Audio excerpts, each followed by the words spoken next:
you too. Stay away from me, hell away from me. Fuck the world, it's so cruel. Playing games with me, I don't like your tone. And I'd rather just be alone than with you, or with you, and with you. Yeah, you too. Got my back, what you say, you so whack, man. I don't trust you, I never loved you. Man, this life moves way too fast, yeah. I can't wait to get up out of here. I can't wait to ditch this, say they know me, no they don't. You're so phony, now I know that I wanna start another life. Life too. Love the world, love my girl, love my friends and no problem.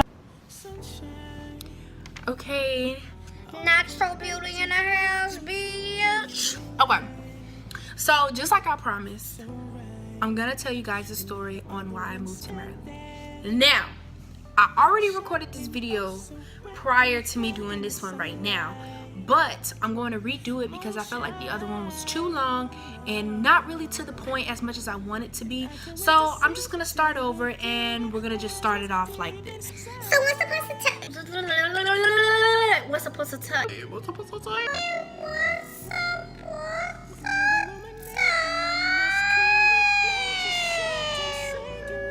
Okay, for real. So once upon a time, even though this is really not really once upon a time, okay, so from the time I was about, I'll say, how old are you in the 4th grade? Like 10?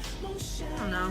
So by the time I was like in the 3rd or 4th grade to about currently, I had been dealing with an organization. I had been with some people, and you know, I'll just be the first to tell you, a lot of you may know I spent a lot of time here. There was not a day where I was not here.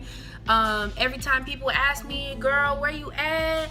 We trying to go party. I would have to be like, nah, girl, I got stuff to do. And it wasn't because I wanted to, it was just because I had to. And there were times where it's like, you know what, nah, I really don't want to go. Because there were times where I really didn't, but most of the time it was just because I just couldn't go because I had other obligations.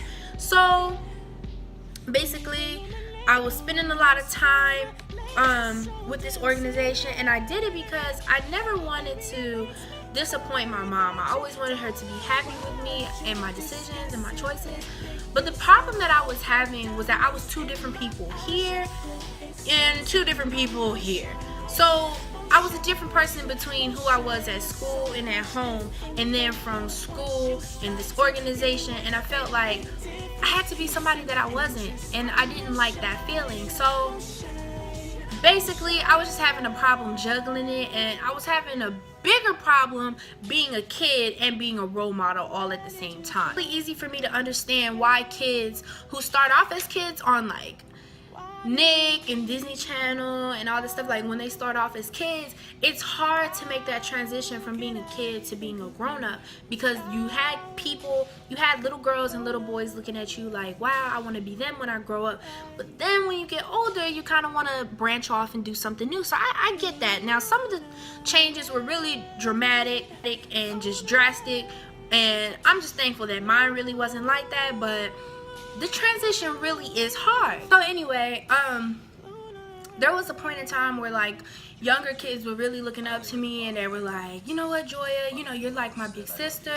I got a lot of kids that look up to me in that way, so I'd be like, you know what, those are my little brothers, my little sister, that type of thing. And the problem that I was having with that was that I was a role model to them on Sundays and Wednesdays and Mondays and the days that I had to be around them. But then like when I would go home, I would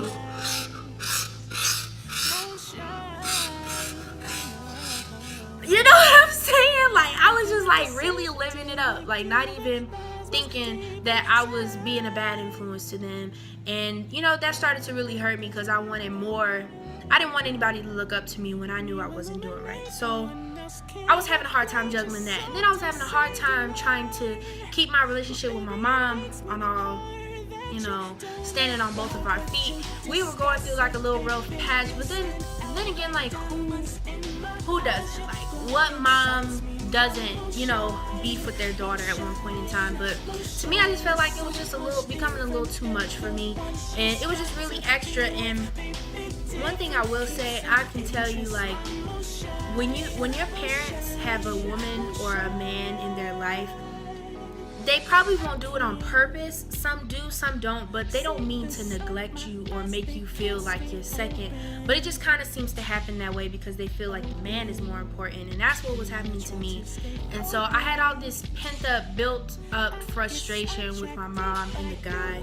And it wasn't that they were like seeing each other, it was just that they were just always like, that was her friend. Like, I get that. And I had a similar relationship with a friend of mine, and rest in peace to our friendship. But anyway, you know, she just spent a lot of time with him, and it was really bothering me. And I don't know, I couldn't get over the fact that I was coming second to somebody for the first time in my life. Like, that had never happened to me, even when I had a stepdad. That never happened. So anyway, just making this video quick and to the point, it got to a point where I was just really venting out my frustrations to a lot of people in my family, especially my grandmother, because she's always been there for me on my mom's side. So I was really venting to her, and I vented to my cousin, and I vented to a lot of people, and you know, they were just all telling me the same thing, like, you should talk to her, you should just get it out in the air so you guys can clear it.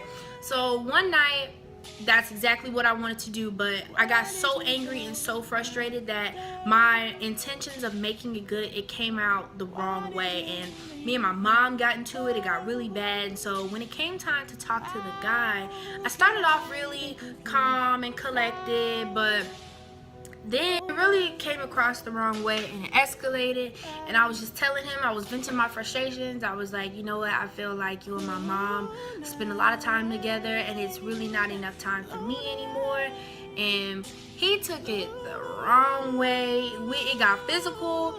He ended up putting his hands on me, and by this time my mom had already took my phone, so I was trying to get my phone back. And not because I had anything in it, it's just like, that's just a violation. Like, I love you. Give me the phone, please. So anyway, I didn't get my phone back that night, and I didn't get my phone back till like maybe a week later, because the guy kept threatening like to go through my phone, see what I was doing. You be sending pictures, do you be talking about this and that? And you know, it was like, oh my God, why did this come to it? But the night that I was telling him how I felt about him and my mom's relationship, he actually got me in like a chokehold, and I was kind of off the ground a little bit, and I was a little like shocked because I didn't know like why was that happening, and why is my mom just standing there? You know, it kind of really messed me up. So I ended up running across the street, and I called somebody. Well, I called the police, and I called my dad, and my dad was like, you're coming to live with me. And you know, at that time I was like, okay, because I was crying, I was upset, but at the same time, like, I didn't want to do that. Like, I had the option to stay in Texas, but my mom decided it would just be in my best interest to move to Maryland with my dad, and I did. Been here for 3 or 4 months, and it is what it is.